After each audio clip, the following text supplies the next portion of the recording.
6টা project, flagship project প্রকৃত প্রাপকদের কাছে যেন যায়।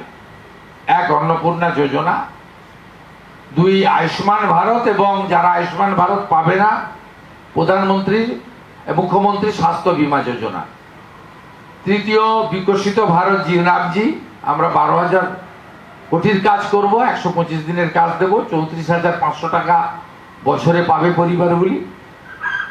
4th প্রধানমন্ত্রী আবাস, 25 লক্ষ বাড়ির নাম নথিভুক্ত হয়েছে, আরো যদি থাকে চিহ্নিত করে দিন, সবাইকে বাড়ি দেব। তার সঙ্গে প্রধানমন্ত্রী সূর্য ঘর,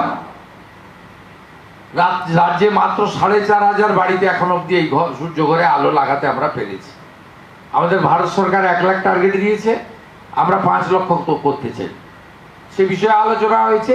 নল আছে জল নাই, জল জীবন মিশনের কাজকে সম্পূর্ণ করতে গেলে প্রয়োজন হলে পিউপির টাকা লাগিয়ে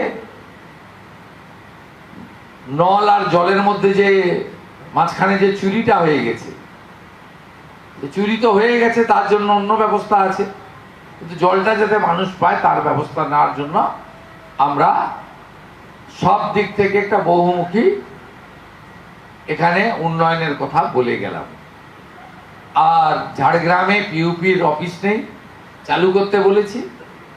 বোলপুরের বীরভূমের অফিস চালু রেখেও সিউড়িতে জেলা পরিষদে আরেকটা ক্যাম্প অফিস চালু করতে বলেছি। এরকম নানা ছোট ছোট বিষয়ে উঠে এসেছে, সেগুলো আমরা সমাধান করেছি।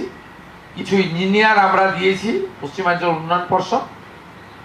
আর অগ্রাধিকারের মধ্যে আইসিডিএস সেন্টার, প্রাইমারি স্কুল, সব স্কুলে লেডিস এবং মেল ফিমেল টয়লেট, ডাইনিং সহ কিচেন, সমস্ত বীরভূম থেকে শুরু করে এই এলাকা ভীষণ গরম হয়, সব স্কুলে ফ্যান দেওয়ার বিষয়ের কথা বলেছি, ডাইরেকশন দিয়েছি। আর বীরভূমে পাথর চলছে কিনা জিজ্ঞেস করলাম, বলো না বন্ধ হয়েছে। পুরুলিয়াকে জিজ্ঞেস করলাম কয়লা চলছে কিনা, বলছে না কয়লা বন্ধ হয়েছে।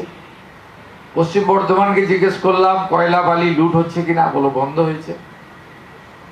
ঝাড়গ্রামকে জিজ্ঞেস করলাম, মেদিনীপুরকে জিজ্ঞেস করলাম দলে দলে গোমাতাকে হাঁটিয়ে নিয়ে যাচ্ছে কিনা, বলো না না গোমাতাদের আর রাস্তায় হাঁটাতে দেখা যাচ্ছে না। এই কিছু অভিজ্ঞতাও শেয়ার করলাম। মুখ্যমন্ত্রীকে নামতে হয় নিচে, তো নেমে করতে হয়। আজকে বিপ্লবী ক্ষুদিরাম বসুর আত্মবলিদান দিবস, এই পূর্ণ দিনে কেশপুরের মহবনীতে তাকে প্রণাম করে পশ্চিমাঞ্চলের উন্নয়নের শপথ নিয়ে এখন আমি প্রস্থান করছি।